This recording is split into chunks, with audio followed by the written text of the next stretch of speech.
On today's Starting Nine, we break down the biggest news of baseball free agency yet. The rich get richer, and that doesn't yet include Aaron Judge. Is $300 million enough to keep him in New York? Are the Astros only getting started? Is Xander seriously willing to play first base? It's a hot stove show with calmer vibes as I try to work myself off the DL.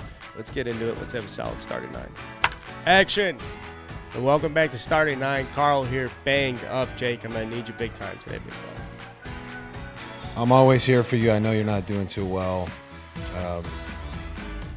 So what's going on? Tell us, tell the audience, fill us in with what you're dealing with here. Yeah, I'll be as direct as I can. I'm so sick that I think I'm dying. And I was sick earlier this month with a cold, a very bad cold, and I battled through it. And now this, I thought it was COVID. It wasn't COVID. I don't know what's going on. Body's shutting down. Body's just not responding. So my vibes are pretty. I can help you out right now, man.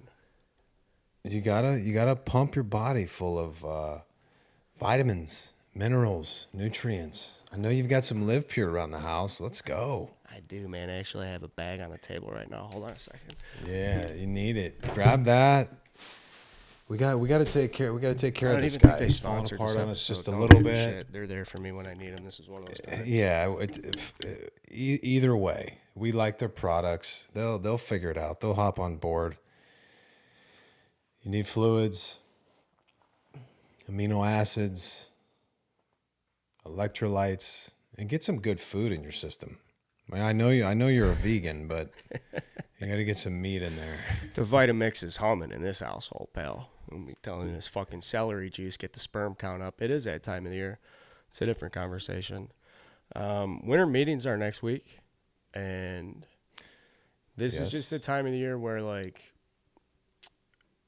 I don't even know. I feel like we're just waiting. Whatever the fuck we want to do. Waiting. Yeah, there's some chatter with some things that are interesting. Obviously, the Jose Abreu signing, and it makes perfect sense for the Astros to go out there, bring Jose in. You know, he's been in Chicago for his entire career. He's at the stage in his career where, you know, I wouldn't say he's an old guy, but he's getting close to the back end of his career. All he wants to do now is win. He can still be highly productive, and he doesn't have to carry the team. He just needs to kind of fit in and be a star amongst all the other stars. So I love the signing from Houston. I think he's going to be just invigorated by joining that ball club, playing in a lot warmer weather consistently throughout the season. Yeah, it's tough. It's tough for position guys to play in Chicago in that division. You know, you're in Cincinnati. No, I'm not. I'm sorry, that's the Cubs. But you're in Cleveland. You're in Minnesota. Like, you're playing a lot of cold baseball in April and May. So being able to kind of be in warmer climates more of the season, especially. I mean, you get cold everywhere in April, but it warms up a lot faster in the cities he's going to be playing in. So I like that signing a lot. And it's no surprise that the Astros went out and got him. He's a really unique player, I think. And I think more from like a makeup standpoint. You know, he took his qualifying offer from the White Sox and then negotiated like a $3 or $50 million deal directly with the owner.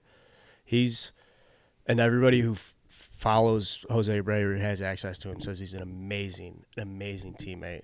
And so we've talked a lot about the Astros, just like how young they are. And, you know, they're going to keep bringing up young guys. And he's just the perfect fit in the middle lineup. I thought I saw a projection where he would hit fifth, you know, in front of Kyle Tucker. He doesn't strike out a ton. They got that short porch in left field where he hits a ton of line drives. And he's going to eat up the AL West pitching. They haven't seen him that much either. About it. Yeah, he's a complete book hitter. He's a professional hitter. I mean, just mistake spin. He's one of those guys that doesn't miss that kind of stuff. He's got power to all fields. I think he's going to take advantage of the short porch and left.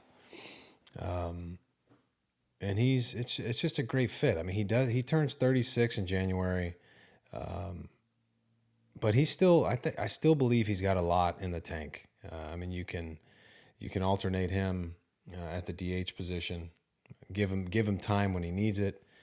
But I think the most important thing is he's already joining a team full of winning players. He doesn't have to come in there and feel like he has to carry this burden of, putting up these astronomical numbers. And I think some of that pressure being taken off of him will just allow him to go out and just play the game. And with that, I think he's going to produce even more than he has in the last couple of seasons. He's an RBI guy.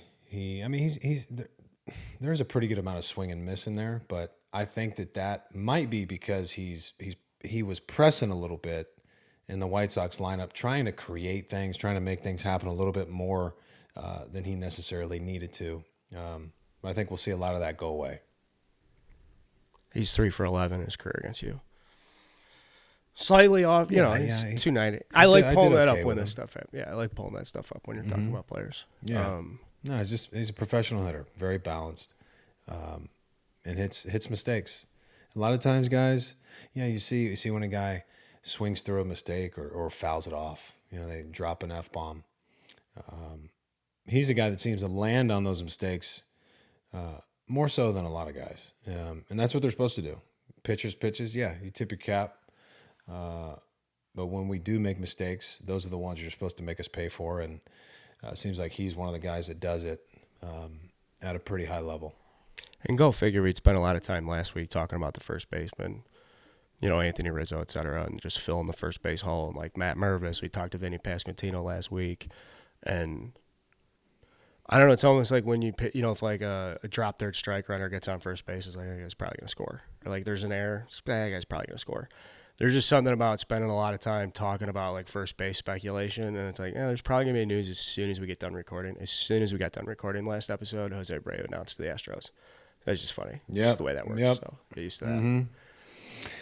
Yeah, and then I was also seeing that the Astros have either met or plan to meet with Wilson Contreras, and it's just like the Jose Abreu signing. Of course they are. Seems like it would be a perfect combination and a perfect guy to pair Wilson Contreras with in Martin Maldonado. A guy who, and I think that's one of the knocks on Contreras is that he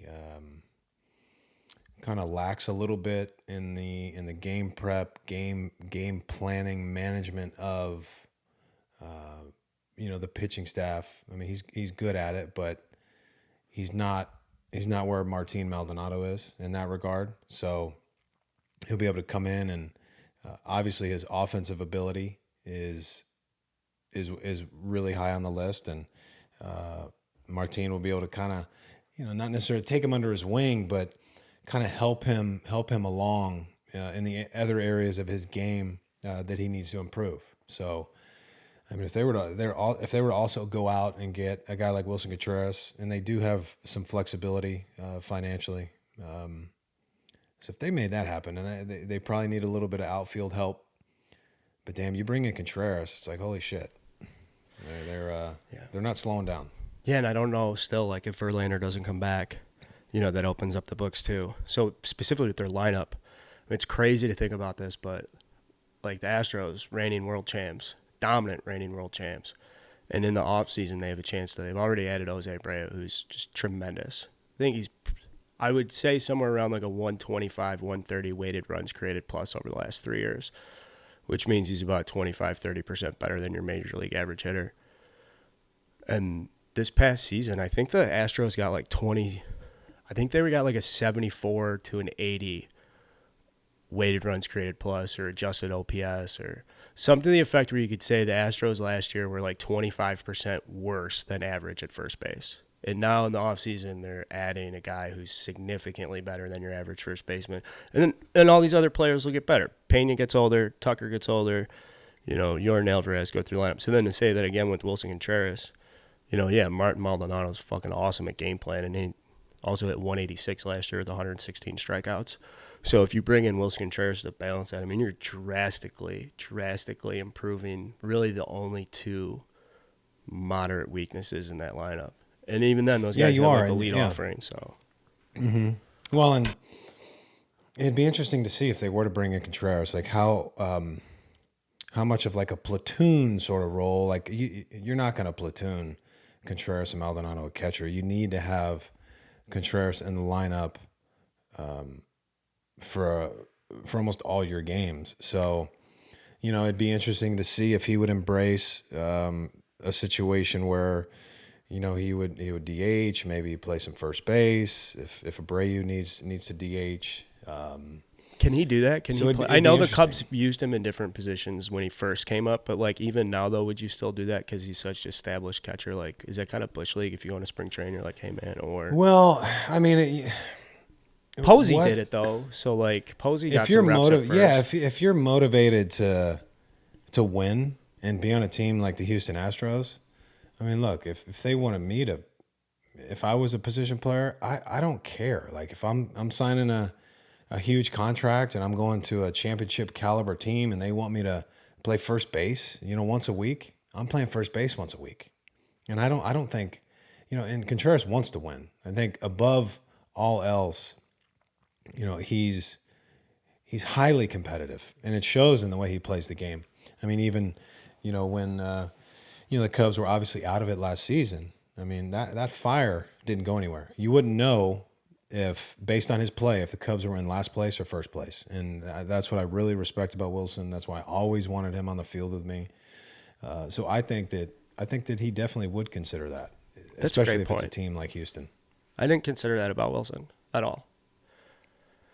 Because this season he could have just fucking mailed it in, but there are some ways too where you're like, this guy's playing harder than I think I've ever seen him play. And those were some really tough teams. Or I should say tough situation relative to, I mean, you come up 2015 and you're in part of that. And then, years later where he was at the end of his tenure with the Cubs, that's such a drastic difference. So I'm just giving him more credit for the fact that he was, a fiery competitor down the stretch. And you're playing for free agency also. So there's a lot on the line. But regardless of that, I think that's the type of gameplay, the type of intensity that a guy like Contreras is going to bring on a daily basis. That's just his mindset. That's the kind of guy he is. He's wired that way. So I don't think anything changes. You're not going to see anything different after he signs a big contract like he's going to sign. That's in his blood. That's who he is. And that's going to stay the same. So then say if Contreras signs with them, we've talked about his attitude being just like a loose cannon, a guy you just do not fuck with. Well, the Astros get drilled more than anybody else. Like, can you see him, like say Altuve is, Joe Kelly goes out and lays a couple into Altuve. Like, do you think Wilson Contreras will like buy into the backing up his teammates like on that stuff? You think he'll be like a loose cannon like he was with you guys, or do you think there is this kind of like getting older, it's a different team that'll go away? No, I just think that he's got that crazy look in his eye, and that's not going anywhere. If the situation presents itself, he's coming after you. Confession, I just want to hear you talk about him like this. Yeah, I think most people in the game understand that. Whether you played in the division with him or against him, or you just kind of hear about him, that's the kind of guy he is. And if he was on the field when Asdrubal Cabrera like hit the guy like that, if he was on the team with that guy, Asdrubal Cabrera would have been in the hospital and probably, 5 or 6 of his teammates. 1,000,000%. And that's not even up for debate. He might get a chance to prove it with Houston, so we'll see if he signs there. Jim Crane too. I mean, we talked about like what do they do with their front office? They get rid of Click, and he was at the presser, just him like, here you go, Bray, here's your hat, here's your jersey. Man, that motherfucker, he's some kind of owner. And I think it's frustrating too now, whether you're a Cubs fan or you're a Mariners fan or whatever. Most baseball fans, support teams that don't operate like that. Like, they needed a first baseman. They went out, they got Jose Abreu. It's just fucking awesome stuff. If you're an Astros fan and just like the rich get richer, life is very, very good right now. Yeah. Hey, what do we need? Oh, these guys are available. Let's reach out. Let's start the conversation. What are you looking for? These are the numbers. This is what we're thinking. Deal's done. Yeah, and Not even December 1st. Sit out there and there's other teams that sit out there and wait, and you're going to lose out on players. Some teams, unfortunately, like might not even care. Like, oh, that's $30 million a season or $20 million a season that we don't have to spend. We'll look a little bit lower on the totem pole and see what's out there, and then we'll sign these guys and act like we're really trying to win. Hey, speaking of waiting, if you guys are waiting to score last-minute deals on tickets to sports, you guys should be using Game Time. It's the official ticketing app of Barstool Sports. If you haven't given Game Time a shot yet, I don't know what you guys are waiting for. I'm using Game Time to go to Army-Navy next week with my dad. He's turning 70 in January. So we're going to Philadelphia. I got my tickets through Game Time. Go see Army-Navy. It's going to be an awesome experience. Tickets are expensive, but this is the cheapest I can get them because I'm using Game Time. Guaranteed lowest price. Very easy to use. Amazing deals. Fastest growing ticketing app in the United States. You guys are going to love it. Hopefully I'm healthy for the time this game comes up. I'm sure I will be. Download the Game Time app. When is it? It's next Saturday, the 10th. I'm fine. I got time. If you're not good by next week, I'm sending life support. See, that's why I'm nervous. I'm on my fourth day of this bullshit, and that's why. But that doesn't matter. Game Time. I'm bouncing back with Game Time. Download the Game Time app. Go to the account tab. Create a login. Redeem code STAR99 for $20 off your first purchase. Terms do apply. Download Game Time. Last minute tickets, lowest price, guaranteed. Hey guys, if that's the last ad read I ever do, if I die before the next show, I'll take over some Game Time. Yeah, I'll handle it. Go handle it. I learned a lot from you. Appreciate it. But don't you can't. That was quick. That like that. I know. I shouldn't even say that shit. That's like fucking. They're gonna play that back though. No, don't. That's a joke. Colin, leave it in, but just know I didn't want it left in. You would take over. You do a great job. I'd say like you, your buddy fucking Rick, get like Riz, Lackey, be some fucking crew. Getting Lackey on a podcast. That's, oof. Is he doing stand-up this weekend? And can you update us on your stand-up? No. My stand-up is for the most part dialed in. And look, and I've always wanted to do like open mics, and I love going to comedy clubs. We try and get to shows as much as we can, whether it's well-known comedians or not, like up-and-comers. It's a cool experience.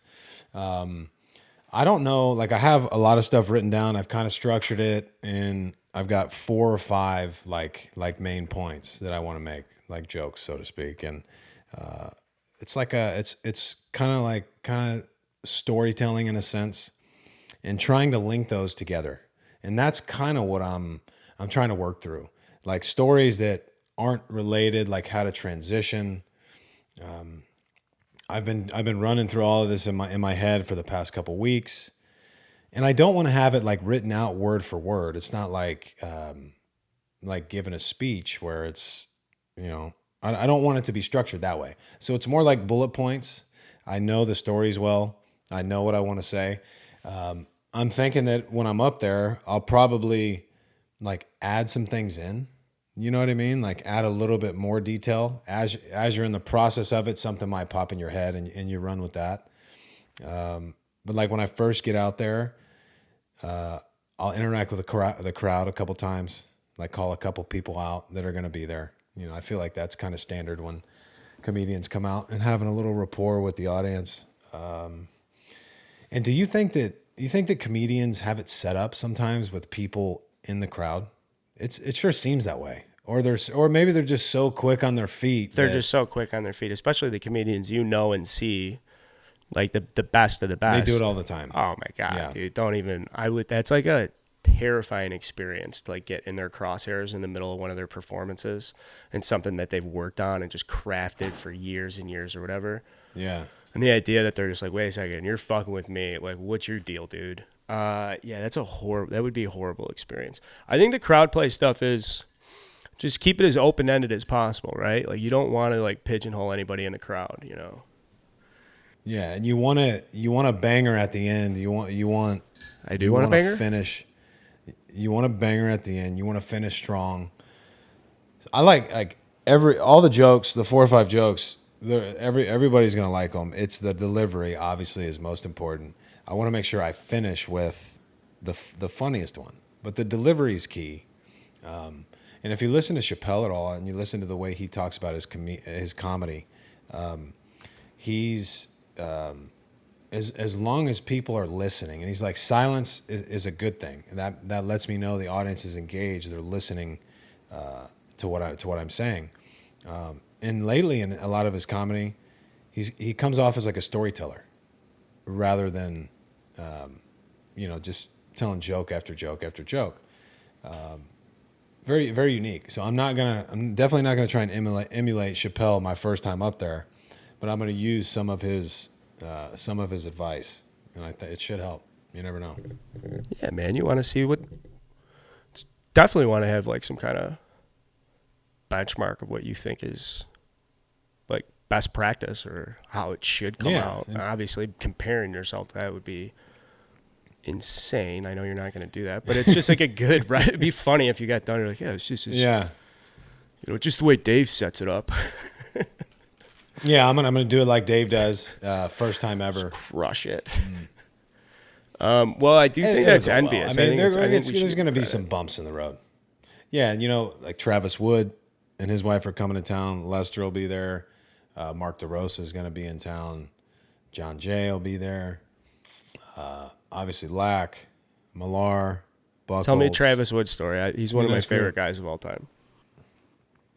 Travis Wood. All right, so he's in Hawaii, I'd say 4 or 5 years ago. This is before he signed with, or I think he had signed with the Tigers.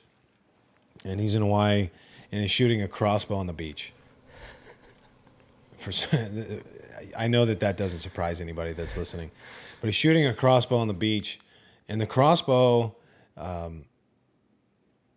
disengaged. It was loaded. It disengaged accidentally, and he had his glove hand index finger in the way, and it basically did everything but rip the tip of his index finger completely off. So they get him to the hospital.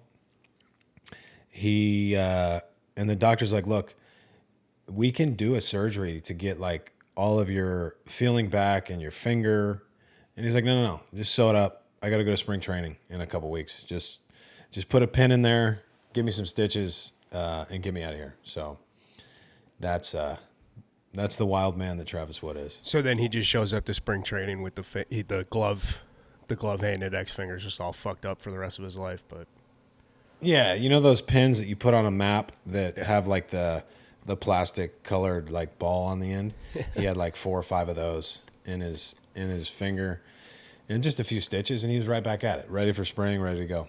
He's such a country boy. Like, I remember when he was coming up and he was a name with the Reds because he was supposed to go to Arkansas and play outfield and pitch. He was like a two-way player, but he's what is he, 5'11", 6 feet?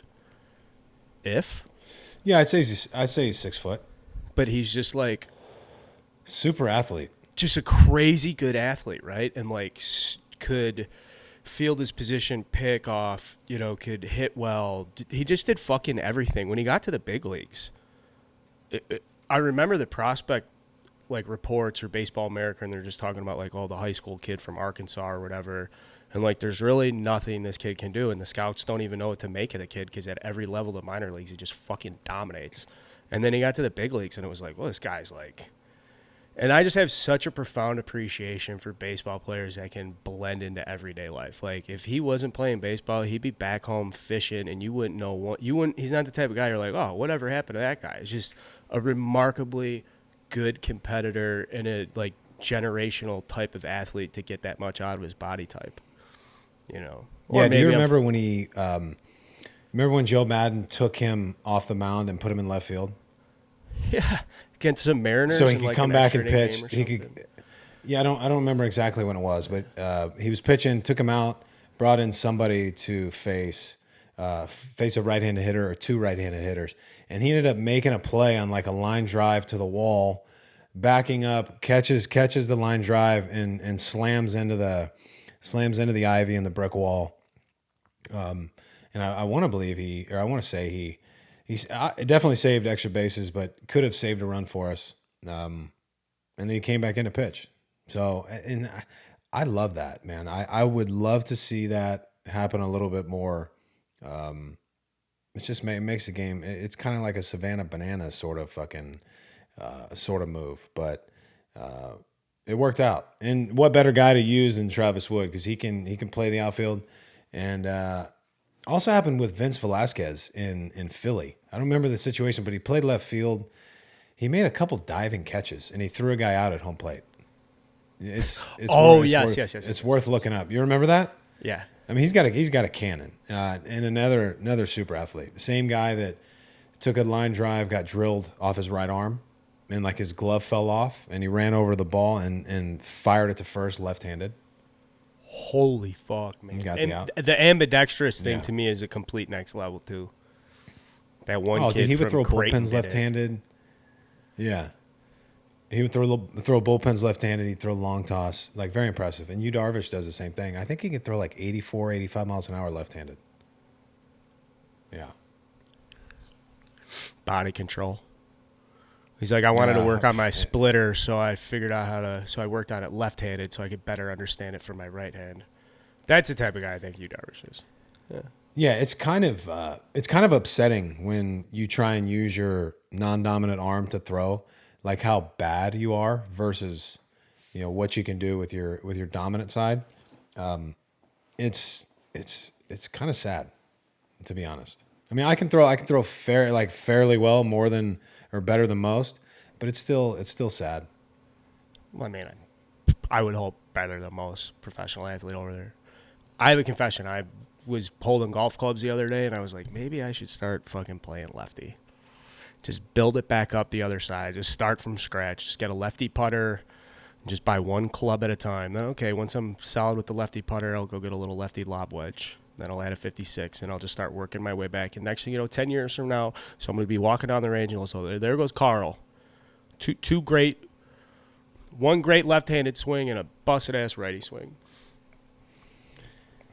So your wheels are just churning. I'm having a tough. You kind of lost it with golf. Yeah, I don't like to hear that. No, I'm. They got the space heaters going at the local range. I'll be fine. I just have to work through some things. Obviously, immune system, like I said, is fucking shot. Yeah, you'll get back. I got to bring this up. I saw that Shelby Miller just signed a 1-year, $1.5 million deal with the Dodgers, I think it was. And we're out in Dripping Springs, which is about an hour from our house. And Cooper's got to be at the field for his tournament Saturday in like 15, 20 minutes. So we had time to run to Starbucks. And I'm in the line, and 2 cars in front of me, sure enough, it's Shelby Miller. So I shoot him a text. I'm like, hey, dude, I need you to buy my coffee. And he sticks his head out the window. He's like, where the fuck is this guy at? Sure enough, I'm a couple cars behind him. He was in town for his sister's wedding, I believe it is, and now he's actually moving here. So we'll have another buddy in town. Well, congratulations to him. He signed with the Dodgers. Signed with the Dodgers. All right, so that's on the short list of those teams where he's at in his career. You sign the Dodgers. I'm like, oh, okay, well, he's gonna have a huge year next year. He'll be healthy. He'll have like one of those great years. Yeah, it's a perfect situation. So he's had some issues with consistency and some injury stuff. And when you sign with a team like that, it just gives you a little bit more energy. I have a shot. I have an opportunity to either, be a starter or a guy to the bullpen and get meaningful outs for a team like LA. That's a big boost, and it's a win-win for the Dodgers. If he has a lot of success and pitches well, it cost him $1.5 million. What do you remember about when? Because he got traded to the Braves in a huge deal for Danzy. Let's see. Yeah, he got traded to the Braves for Jason Hayward. And then the Cardinals traded Shelby Miller to to the Braves for Jason Hayward. Yes. The Braves then traded Shelby Miller to the Diamondbacks for Dansby Swanson. That's how good he was. No, he was elite. Everybody expected him to be an elite, like number one. And I thought it was going to happen too. Like he was dominant for a while. At least his stuff was dominant. He struggled with some inconsistency stuff, but he what was it, in 2015? Well, he made 30 plus starts for 3 years in a row. 2013 to 2015 was an all-star in 15. Very interesting season with Atlanta in 2015 where he had a 3.02 ERA, but he was 6-17. Very interesting. 205 innings, 171 punch outs. Had a nice season. So, looking at that, you think, okay, this is going to be a guy for us. And, it obviously didn't work out the way either parties expected. And the Arizona Diamondbacks traded Dansby Swanson because they had Nick Ahmed at shortstop. That's a true story. Yeah. Well, he's still mid 90s, touching 97. Oh. Yeah. Talking about Nick But as Ahmed. far as Shelby goes, like it's a great sign. Cheap sign. What do you make of this? So when Shelby Miller got to the big leagues, he had like 3 minor league seasons under his belt, 100, 130 innings or whatever. And then you come in your first 3 seasons as a starter, you throw, 30 starts and stuff. Like how much harder is it to adjust to a big league workload? Like how much harder is it to go 162? Because minor leagues, you don't play that extra month. It's a shorter schedule and stuff. Like, is it really that, does it deserve a primary emphasis of like you have to build up a workload? You have to get to a certain critical capacity before you can actually go out and compete 162, or is it just completely different for everybody? Yeah, it's different from a starting pitcher and a position player, no doubt about it. I think that the amount of work, let's say training, the amount of training that you have to, or that you should go through as a starting pitcher. I think I can say this with certainty is the workload is much more for a starting pitcher as far as training goes. I think the workouts are longer, a little bit more intense. And I'm not speaking on the off season. The position players, most of them that I've been around, train extremely hard, lift very similar to pitchers. Maybe one of the main differences is the amount of shoulder work that starting pitchers will do versus a position player. But during the season, I think that the workload is probably more rigorous for position players. Starting pitcher, we once we get our arms built up, it's about maintenance, being able to maintain the arm strength, the endurance, the stamina, that type of stuff. So I think from a body perspective, position players probably have it a little tougher from the everyday wear and tear. And he's, guys like Shelby, he's my size. He's 6'4", 6'5", I'd say 225, 230 pounds. So he's built the way you would expect a starting pitcher in the big leagues to be built. Well, good luck to Shelby. $1.5 million with the Dodgers, and then back in Austin, Texas. He's a Texas guy, right? Texas boy, like originally, I think. Yeah, I want to say that he went to like Brownwood. Yeah, well, no, not big. Brownwood, Brownwood High School, not big. That's a small town in West Texas. But he. First rounder out of Brownwood. Hard thrower, man. Mid upper 90s. Big boy. Texas boy. Hey, speaking of big boys, big contracts. We should talk a little bit about Aaron Judge. There's some rumors, or somebody said it's out there, $300 million. Let me take this from the top too, so we'll get a good social clip. So, Aaron Judge, $300 million, 8-year offer from the Yankees. Is that enough? I think so. What's that AAV? I'm not a math major. But, I'll do it for you real quick. That's $37.5 million. Maybe. I could see somebody else coming in a little bit higher. But maybe it doesn't matter at that point. When it starts with a 3, 20, 40, $50 million, I would assume wouldn't change your mind if it's where you want to play. Let's say if the Giants offered him $350 for 8, and he really wanted to be in New York, I would just assume that he would stay there. I mean, he may want to be in New York next year. I don't think he would want to be in New York like 5 years from now. Well, I mean, look at a guy. Who am I thinking of?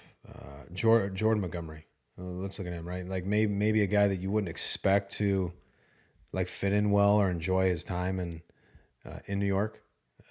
Being a where did he go to school? He's a country boy, right? He went to was it Carolina? I think Where did he go? Galen went to Carolina. Don't tell me. I gotta find out. Jordan Montgomery went to South Carolina. Yeah. So from the South, like used to being kind of out on a farm or a ranch, and he's got his boots on. You hear the way he talks, that's just who he is. But when we talked to him, he loved it there. Absolutely loved being in New York. Loved being a Yankee, playing for the Yankees. So I don't know. I think I haven't talked to Judge about it, but I'm pretty sure that he's enjoyed his time there. And maybe he wants to stay. And would do it for slightly less if a team were to offer him more than what the Yankees offer. Well, I mean, you just get to this point, though, like that season he had from this year to get booed in the playoffs. All right, now you've had a time to get away from everything. I honestly think, like, do you have to put up that type of season to have a quality of life in New York for the rest of your life? Or, like, Derek Jeter, obviously, and Posada and Bernie Williams, when they were winding down their time with New York, like, I feel like you have to be at that caliber to have a good experience, I feel like, as a New York Yankee. Like, as you're winding down your career. I'm not talking about next year. I'm saying in the collective here, if Aaron Judge is making a decision for, like, all right, where do I want to spend the rest of my career? I don't know if that's more like, I'm not saying there's like pressure, like, okay, well, now you have to go out and win a World Series. You're a Yankee. He's been a Yankee his whole fucking life. It's just the idea of, do you want to spend your last couple of years getting bitched at because you're like, yeah, all right, well, you're only hitting 240 with fucking 31 homers this year. Well, guess what, dude? You got 16 years with this organization. You're a Hall of Famer. Like, I don't know. If you're Aaron Judge, maybe it's just like a nice calm. Now, how about this? Is any of the stuff I just said even fucking matter? Or is that just all poppycock? Fans can boo in any city if they want to do that. They have the right, for sure. They are the main reason the game even exists. We wouldn't be able to sign deals like that if it weren't for them. So you take the good with the bad, and if they want to do that, that's fine. I think booing is much more detrimental to a guy who is early in his career, hasn't had really any success consistently at this level. Can it still get into your head a little bit if you're a guy like Judge? For sure. Yeah. I mean, we're all human. But if it happens to you several times, like you get used to dealing with it. But it's not a good look for their fans to do that, especially with, the way what his contribution looked like for that organization this season. I mean, postseason numbers weren't great. Neither were Josh Donaldson's or, a lot of their lineup. And look, if it wasn't for him, they might not have even made the playoffs. And, Rizzo signs back for 2 more years. So I said, if you're making that decision for next year, yeah, back to the Yankees, it's great. But if they're saying 8 years, $300 million, fucking 8 years from now. I do like these short-term monster AAV deals. If you're saying 308, my Aaron Judge, like, I don't know. What about 135? Did you see Cristiano Ronaldo, $125 million or 350 or 75? I was saying that before. That's wild. Too bad the Saudis don't want to play baseball. You guys they'd be cutting checks left and right for you guys. God, the money in soccer is just insane. Yeah. Well, he has like 500 million followers on Instagram. 500 million. Hot dude. Well, maybe you could sign Judge for. What if Judge were to go to the Yankees and say, "I want 200 million over 4"? And then maybe we reevaluate. So, would you pay him 50 a year? Is it possible? I mean, probably. I would not want him for years 5, 6, 7, and 8. I don't want those years. Yeah, but there's a lot of teams that don't. But that's almost what you have to do to get a guy like that. It's just so much risk because even a freak accident, just introduce like a freak accident or so much fucking money. Yeah, I mean, look at Bryce Harper and what John Middleton said to him after they, I think after they won the championship series. He said, I underpaid you, and that's the truth. Like if you attain certain things throughout the duration of that career or at the duration of the contract, especially in the early years, like his contract's already paid for itself.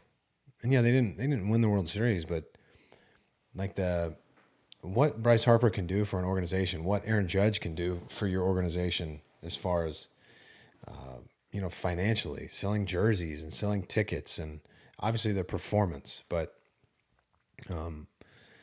guys like that, just massive amount of dollar signs for whichever club signs them. So Jason Hayward, everyone says it was a bad deal, but we won a World Series during his tenure as a Cub. So that contract paid for itself. Yeah.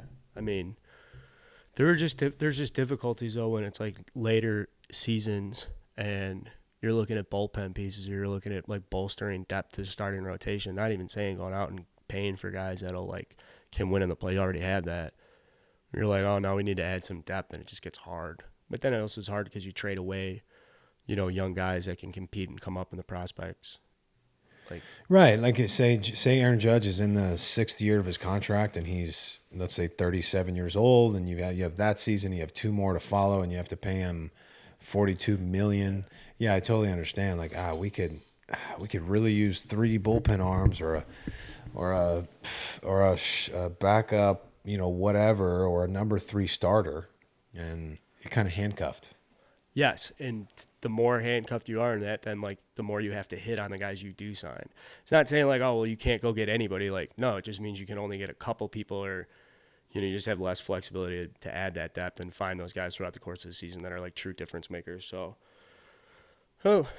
Aaron Judge certainly fucking earned it, man. I hope it would be so sweet to see him leave New York. I don't mean this. I have great Yankee fan friends. They play a perfect role. There's no other organization in sports like the Yankees. There's no other fan base like the Yankees. This is not me shitting on them at all. I would like to see him play somewhere else. I'd like to see Aaron Judge in a different uniform just because I feel like. But now that I say that out loud, I feel like that's a stupid fucking take. And I feel like him wearing pinstripes is nothing wrong with it. Would be sweet. Now that I say that, I'd like to rescind that take. I'd like to retake 99 in pinstripes for an entire career is an amazing visual. I want everyone listening to think about that for a second. Yeah, I could go either way. I mean, I have no problem with him seeing him play as a Yankee, but it'd be kind of nice to see him in another uniform too.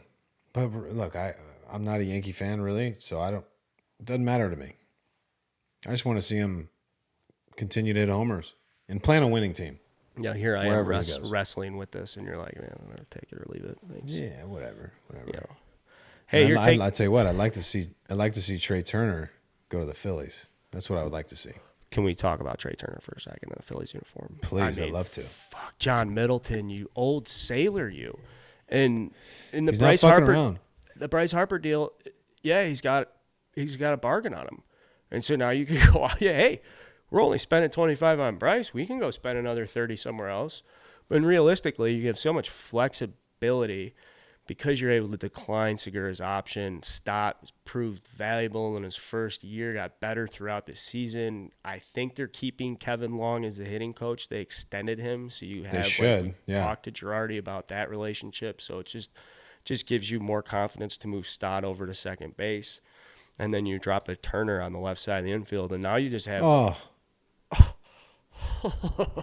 and he can pick up some of the slack for a guy like Harper, who's probably not going to be back full strength, ready to do what Bryce Harper does. I would assume until sometime in May or maybe even June. And you look at the Tommy John surgery, and yes, he is a position player. It doesn't maybe take quite as long to get a position player back to full strength, but he swings from the left side, and he's a right-handed thrower. So that's his bottom hand. It's, and you don't want to rush that along too quickly if he aggravates that. And you look at the torque and the intensity with which Bryce Harper swings, and you gotta bring that along gingerly. You just really do, because you don't want to for some reason have him deal with a setback, and then you lose him to the All-Star break or whatever. So they're going to be extremely careful with Bryce. And if you bring in a guy like Turner, that just helps you pick up some of the slack that you're probably going to lose from Harper, at least for a month and a half or so. Yeah, and then just look down and look ahead into September, October, whatever, if they get back to the playoffs and they're healthy and all that shit. Just assume everybody on the Phillies is healthy. Having that mix of where you can put Trea Turner in between like Schwarber and Real Muto and stuff, just a completely dynamic, different type of offensive threat they didn't have this year.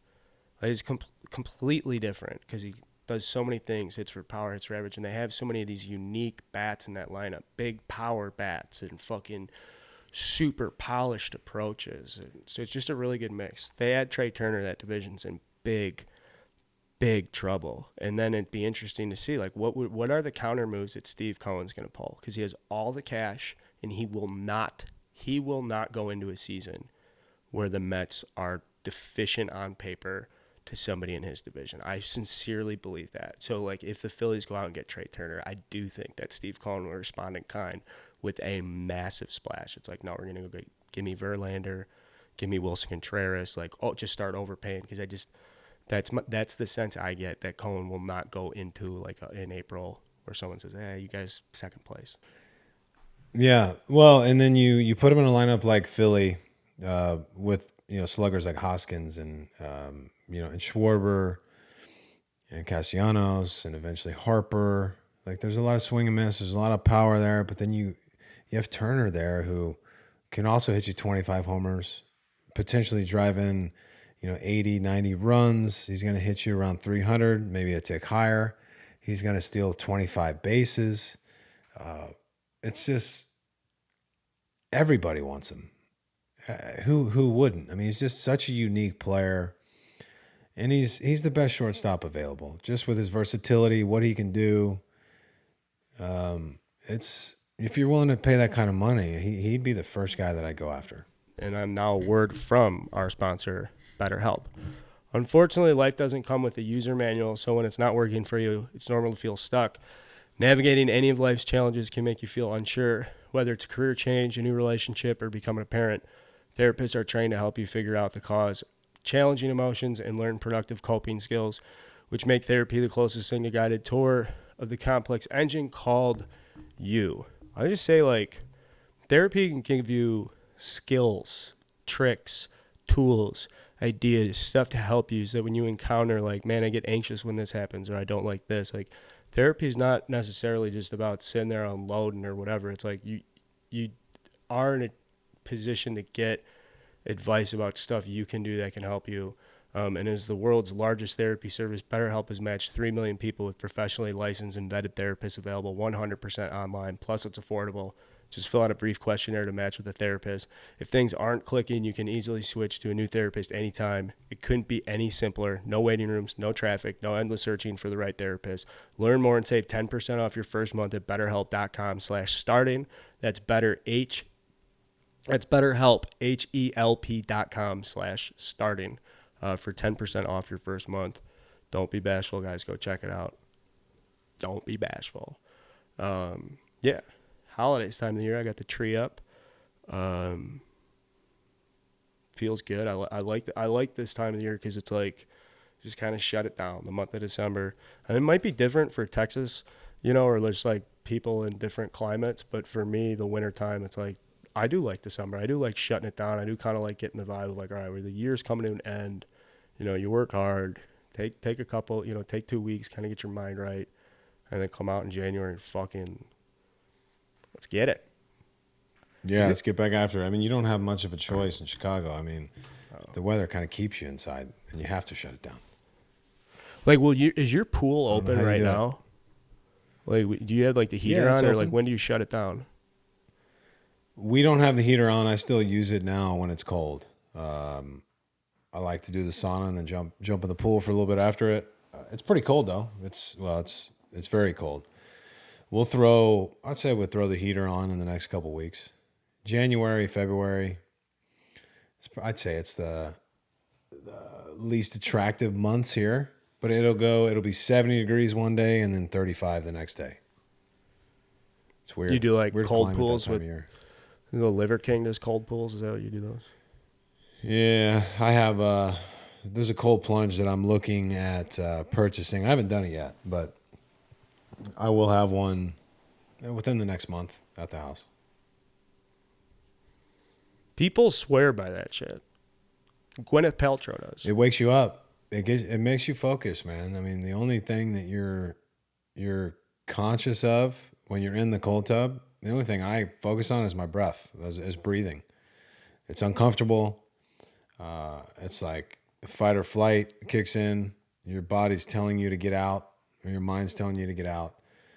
But man, the increase in energy, alertness, focus, it's for real. I mean, people that have never done it really shouldn't speak on it at all. And it's uncomfortable though. People are like, nah, I don't like the cold. I won't do it. Well, that's fine. I'm not gonna fight with you about it. I can just tell you from my experience, it's something that I've utilized for a number of years, and it helps me out a lot. Like when you feel like shit, you can't quite get going in the morning. You up in that cold, it'll get you going. I promise you that.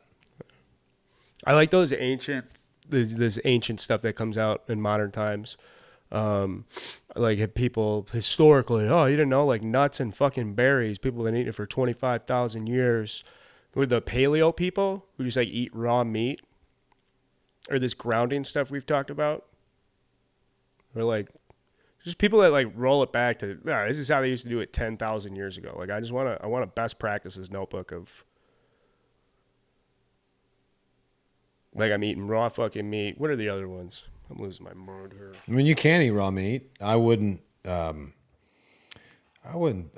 and do it all the time. Cooked meat is fine. Don't eat raw chicken. I'm not a big poultry guy, period. I'm kind of out on poultry. I'm not. I like chicken thighs. Not a big fan of chicken breasts. Like they dry out. Chicken thighs. That's why most chefs use chicken thighs. They're juicy. They taste good. People are like, I don't like the dark meat. Close your fucking eyes and eat it. It tastes better. Pork or poultry? Pick one. We've been doing a lot of pork roasts in the Instapot. So pork for me. I'm pork. We did team pork. We did pulled pork. We did pulled pork nachos and brisket nachos a few days, like the day after Thanksgiving. We had, 20, 30 people at the house, and everybody loved that. So you did it in an Instapot? Yeah. Mm-hmm. Oh, they're great. They're fucking great. You have the pork roast or the pork butt done in an hour and a half. I ask because poultry. Every time I eat poultry, I think of dinosaurs. I think I'm eating a dinosaur because birds are supposed to be like, birds are supposed to be like closely related to. The most closely related to dinosaurs. They didn't die from the crater because they were flying around. Yeah, crocs too, maybe. Crocodiles and sharks. No. Maybe turtles. Mm-hmm. Get sharks out of the equation. They're a mammal. What are you talking about? We're closer to sharks than dinosaurs. We're closer to sharks than sharks are to dinosaurs? Yeah, I'm part shark. Basically. If you put me next to a Stegosaurus, I'm basically a shark. Other than the nose, you're not a shark. Appreciate that. Oh my God, it's the off season. I am losing my mind. You need to rest up. You need an IV. Some rest, man. I already pounded one of our sponsored beverage. I might do another. Don Mattingly got a job. Congratulations, Donnie Baseball. The bench coach. Yeah. Hey. Maybe take a little pressure off him, let him relax a little bit. I don't know. Kind of a random hiring, I guess. Yeah, I don't know. I got to deal with customs now. Nobody likes to deal with customs. I saw this and I thought, like, man, Don Mattingly, like, just really either loves the game, needs the money, wants the money, a little bit of both. The John Schneider move for me, it's like the money's not great there. I know. You want more money? Go coach in college. Really? Pitching coaches in college are making more than big league pitching coaches. Yes. Because here, job sucks way more though, dude. You have to get on the road. You have to do all that recruiting. You got to go talk to high school parents, kids. You got to suck dick at AAU tournaments. Dude, you're a big league pitching coach. It's like you're not working with anybody that doesn't deserve to be in that room. I think I'd rather do what Jim Schlossnagle does at A&M than be a big league manager. Be honest. Does he have to get in the car and drive around Texas and go see kids and stuff like? I can't say for sure. I don't think he's doing much of that. I don't think he's doing much of that anymore. I think that's more of somebody else on his staff is probably doing that. You know, I was just with him yesterday, speaking of their team and. Fuck, I'm sorry. How did that go? I'm a bad friend. How did that go? Oh, no, it was good. You have clouded memory right now, and for good reason. You can't taste anything. It was great. It was great. You know, it's wild that when I was going through like those years in Chicago, 2014, 2015, 2016, you know, he mentioned it to the team, and he's like, you know, I just want to make sure you guys know who we're talking about here. And I'm like, fuck, am I that old? He's like, a lot of you guys were 11 and 12 years old during that time. And it's wild. It's just insane that the time's gone by that quickly, or it seems to have gone by that quickly. But I talked to him for about 2.5 hours. I was with the pitchers, I'd say, for about an hour, and then the rest of the team was brought in, and just gave them kind of a rundown of my experience, what I've learned, what I would recommend that they do from as far as taking advantage of the opportunity that they've all been given. You know, they went to the College World Series last year, and they went 2-2, so an extreme accomplishment. You know, but one of my messages was, you know, don't be complacent with that. Don't write it off as something that wasn't extremely important or meaningful for you and your team and the university. But, you know, stay hungry, like expect more. And, you know, I asked him, you know, what's the separator? What's going to separate this group from the other elite teams in the country? Because there's rooms full of extremely talented, gifted players all over the country that have probably just as much talent as you guys right here. You guys separated yourself last year. Obviously, you weren't expected to do what you did, and you went on to host a regional, win that, host Super against Louisville, win that, and perform pretty well in the College World Series. So it was like, this is a rhetorical question. I don't need an answer, but you guys need to figure that out as a group. What separates you from the rest of the country? Being a Texas A&M baseball player, you probably get so much sweet gear, hot girls walking around campus interested in talking to you. I remember there's a buddy of mine played summer ball with a Texas A&M guy who was all tatted up, sleeved up. And he's like, man, dude, those are sick tats. He's like, yeah, we get a ton of meal money at Texas A&M. Like, what? He's like, yeah, we save 60,000 students. What? Can you believe that? 60,000 students. It's insane. I thought, you know, UT is like 50 or so. 60,000 kids. Yeah, College That's Station's just not an like enormous amount. Isn't it just its own standalone? Spread out. Yeah, I mean it's. I wouldn't necessarily say it's in the middle of nowhere, but it's definitely it's got the college town vibe, and I love that. I love that about college campuses. I don't know if UT really feels that way to me as much. TCU definitely does, a more quaint, intimate environment, but a beautiful campus. Only about 9,000 or 9,500 students. But yeah, it's wild. When Slosh told me, I couldn't believe that they had that many kids there. Does he take walk-ons then? It's 60,000. You got to imagine somebody shows up throwing 91, 92 you never heard of. I didn't ask him about that, but we had I want to say we had a walk-on or two when he was our coach at TCU. We had a couple guys.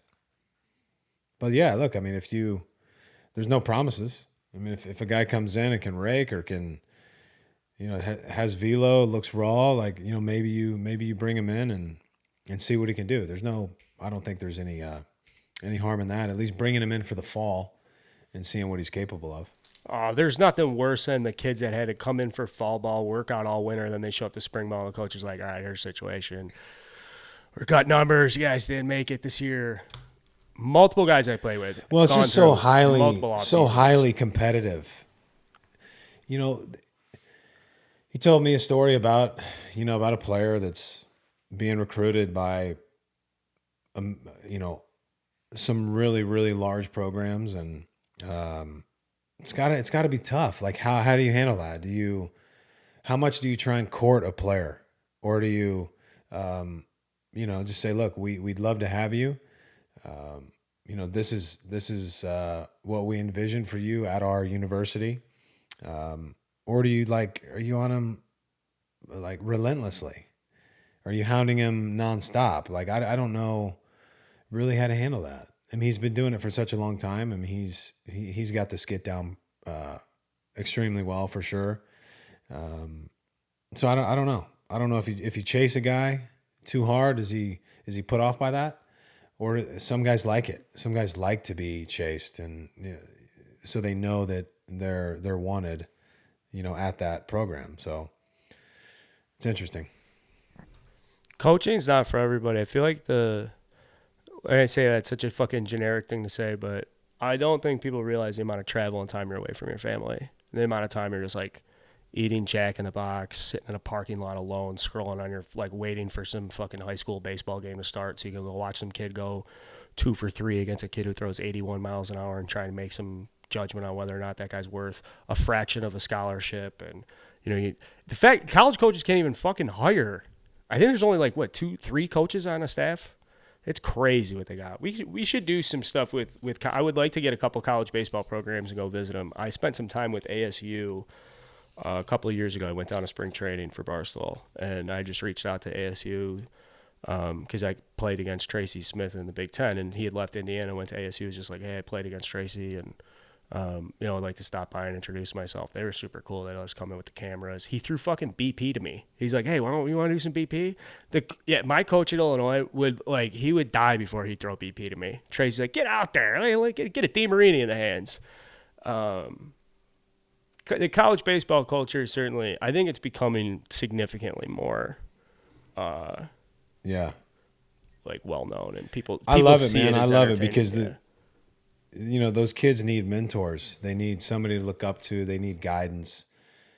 They're there they're there on their own, probably for the first time in their lives, and it's a shocking experience. So coaching in college and coaching in professional baseball they're two different animals. And I love the idea of, potentially being involved in coaching college, being, kind of being that mentor for kids and kind of showing them the way. And there's a lot that they go through that people don't understand or think is a big deal. How to handle, playing at a huge university and balancing your education and your your social life and all that shit. It's tough. So you have to wear many hats as a college coach, not just writing a lineup and managing a bullpen. Like there's a lot that goes into it. All right, how old is Cooper? 11. So he's got like 7-8 years. Now, if he goes to He'll be a college, doesn't get senior drafted. He'll be a senior in 7 years. So 6 or 7 years. college coach comes and he's like, hey, we like Cooper. We're going to put him on scholarship. We want to make you an assistant pitching coach. Would you package Well, I wouldn't be yourself an up on assistant that? pitching coach. I would be the pitching coach. Come on, Carl.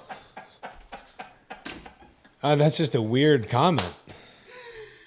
No, dude. If I'm gonna be on staff, I'm gonna be the guy. I'm gonna lead the troops. not trying to No, it offend wasn't you offensive, at but- all. No, I wouldn't be the assistant though. Well, that's what I'm saying, because they have these guys. They only have a couple paid positions. So what they'll do is, like Tulo was an assistant hitting coach for a year before they made him right. Or I don't know if Darren Erstad coached at Nebraska for a while, but He's not with the University of Texas anymore. Tulo's not. oh, he's not. Okay. No, But- he was let go. Interesting. No, really. Yeah, and I won't get in. I won't get into My buddy why. got let go from Texas for Tulo. Phil Haig was assistant. Yeah. Oh, here we go. He was a pitching coach at Tulane. Pitched at FAU, and then went to Tulane. No, went to Sam Houston, and then went with the Sam Houston guy to Tulane, and then that guy ended Let me up just going to say Texas. this. Okay. Anybody that doesn't want Troy Tulowitzki on their staff to be around their players, in my opinion, it's pretty foolish. What he can bring to the table, I mean, just fairly recently out of the big leagues, played for 15-ish years, give or take. Loves the game, wants to continue to coach. But we won't get into that. But he no longer is at the university. We should do an interview series of like the sweetest players of our time, and like he would be one of those guys I'd want to talk to. He's like, you're so fucking sweet. There's the big Polish rifle out there at shortstop, number 2, 220, just an unbelievable physical presence. I feel like he used a bigger glove just because he just a bigger guy with bigger hands. He's just that year in I think it was 2007 when he and Holiday took the Rockies to the World Series against the Red Sox. They got smoked, but it was like impossible not to look at that Rockies team. I think Dexter was in center and not feel just amazing about it. Yep. I think he's so Yeah. Barnes. Yeah, unfortunately, sidelined with heel issues or foot issues of some sort. So I mean, didn't go out the way he wanted to, but had a great career, and it was 13 seasons to stand corrected. Yeah. Yeah, he's a sweet dude. What else you got, bud? That's a couple notes here. Xander. I don't have Bogaerts much, man. I'm getting change positions. yeah. Yeah, I mean, I would if it was me.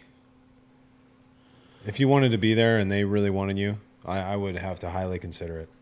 So talk about the Padres had reached out to Yeah. Xander, and with the play first base. I think we're all kind of talking in the offseason like, well, maybe third base. Would you go to second? I was very surprised. I throughout any thinking of this did not consider first base for Xander Bogaerts. So really interesting No, not report. at all. Because that would be like Machado, Kim at shortstop, Cronenworth at second. They'd move Tatis to the outfield, and you'd have Xander at first. That's a crazy athletic infield. Padres got to do something. We'll see. We'll see how that develops. There's really, at this point, we've talked about this before too, like the speculation, like not really knowing. There's 1,000 different reports on Xander Bogaerts right now. Like, are the Red Sox talking to him? Are they not talking to him? Is he willing to make a position change or not? Does it even make a position change from shortstop? And then if so, what would that look like? How much would it cost? We'll see. But If he's willing to We will play find first out. base, though, fucking that should move the needle for a lot of people. Yeah, no question about it. Or maybe he's only willing to play first base for a handful of teams. Like, if there's position see, flexibility, then the Orioles should just come in and just pay him fucking $30 million a year. And be like, oh, you'd be willing to play first base, and you'd be willing to. I could honestly do this for hours, and I don't want to do it. I need to go get some rest. I'm banged up, man. Well, yeah, you should. You need to go get in bed, get some water, and as soon as we get off the show, some things are going to materialize, and we'll have to get to it next show. I will. Before we do, actually, I'm going to scroll the MLB trade rumors here. I did see that the Rays reached out to Jacob deGrom. That was in there. That's very exciting. That'd be so sick. Him and Glass now. That would be interesting. Oh, could you imagine that? That would make a huge statement. They would set the major league record for opponent batting average by a starting pitching staff. There's my prediction if they sign Jacob deGrom. Let's see. He'll probably sign as soon as we get off. Yeah, no news here, pal. We covered it all. Great fucking show. I do honestly. Thanks everybody for tuning in. I know I'm a little out there, but we're just fucking grinding through the off season. We got winter meetings next week. We have a ton of stuff coming, internal projects that should yield great results in the future. So. That's a fact. I look forward to it. Good show, buddy. Get some rest, all right? Get some rest. We'll be back next week, guys. Subscribe to the show. Until then.